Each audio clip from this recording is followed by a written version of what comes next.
Good morning, everyone. It's Catherine from my hillside garden. We're at the Zone 7 garden today. Let's take a look what's been going on this past month. Will you look at these sunflowers? They're actually up a little bit higher, so actually they're probably about 4 feet tall, but I just love that they're as tall as I am.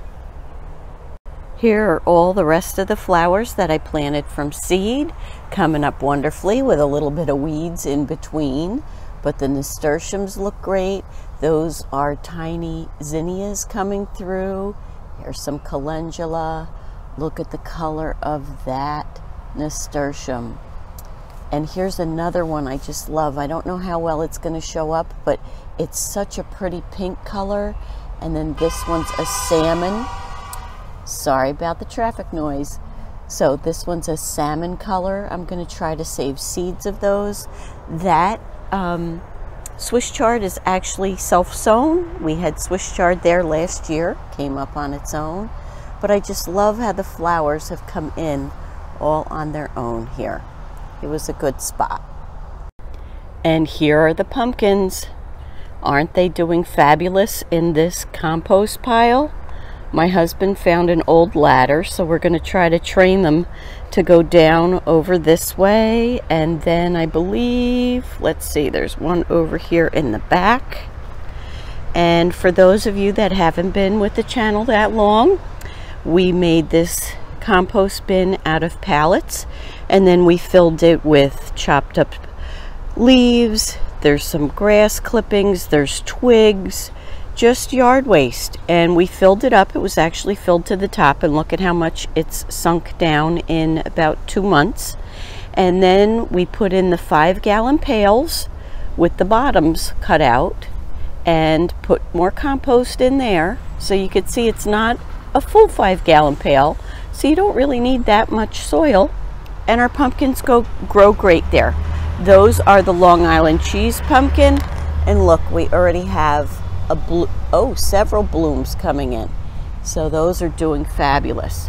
This is the other bin we made, and that one has also gone down. That's the nice thing about that. We're not turning it. It is a slower compost pile, but it's working for us, and that's all that matters. I'm hoping with the sun, the way it is, that you could see this. This is the garlic. And as you can tell, some of the bottom leaves are beginning to turn brown and to die off on some of them.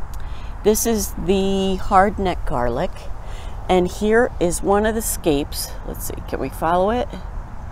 It's going up, and then it's got that little curve in it. So when that seed pod stands straight up, we'll start checking the garlic. There's one you could see that's going to be straight up. When they first come up and you cut them, they curl around like a pig's tail. And those are really good. You can add them. What we did, we stole an idea from Home in the Sticks. Dan had done a cooking video, and he did bacon wrapped asparagus. Well, let me tell you, that was fabulous. But my husband had the idea to put a garlic scape in the middle. Oh my word, it was fabulous. So Dan, thanks a lot for that tip on that asparagus. I think we'll be eating it that way all the time. If you haven't seen his channel, go on over. I'll leave a link at the end of the video. So this garlic is almost ready. I did pull one out yesterday so that you could see how it looks. It had a little bit of damage to it here on the side, and that was part of the reason why I had pulled it out. But it looks good, and it will cure, and we're going to have some fresh garlic. So that's really great. Here are some Kosovo tomatoes, looking really good. And now, remember, I had planted the tomato plants on this side of the garden with fertilizer. And I can't tell if you're getting this well enough. Let's see. These are more Kosovo tomatoes, and I had an issue with several of the tomatoes with blossom end rot, and I thought that was so unusual. So when you get blossom end rot, there's a lot of different reasons why that could happen, but what I did was I just pulled those. I think there were 3 tomatoes, and the rest of the tomatoes do look fine. So it could have just been something from the transplanting. It could have been this crazy weather that we're having, but the rest of or it could be the watering. Remember, we had an awful lot of rain this spring. So we just pulled them off and everything seems to be fine. Those are looking good also. Lots of fabulous blossoms, so that will do very well.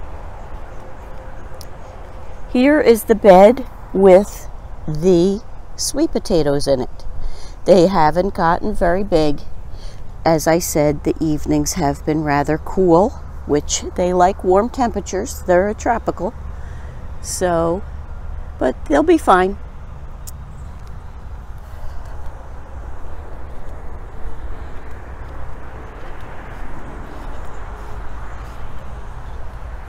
And now you can see the 2 beds of potatoes. They're all in blossom.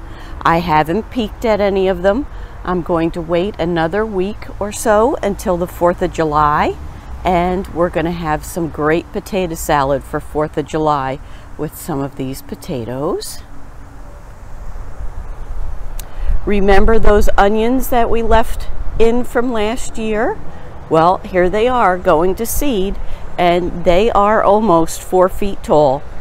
The bees absolutely love them, and I'm hoping to be able to collect the seed from these. And the carrots are doing nice. All of the calendula have done very well. And here's the marigold. Some of the marigolds that I did from seed. The trick with marigolds, I think, is you have to use fresh seed or their seed viability is not that long. And here are my onions. I hope I can get them without the shadow. Look at the nice size they're getting to be. Whoop. They're really starting to bulb up nice. I'm looking forward to those. Those are the Elsa Craig. Let's see if we can get in there.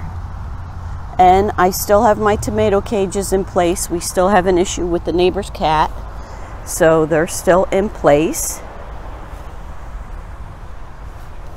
And here is the celeriac. I am so happy it is starting to bulb up. So some of them are bigger than others, but that's okay. This one has a lot of leaves on it. You can't see the bottom yet, but I was glad to be able to see this one and to know that it's coming through okay. So I hope you enjoyed today's quick update. If you enjoyed today's video, give me a thumbs up. Hope you have a great day. Happy gardening.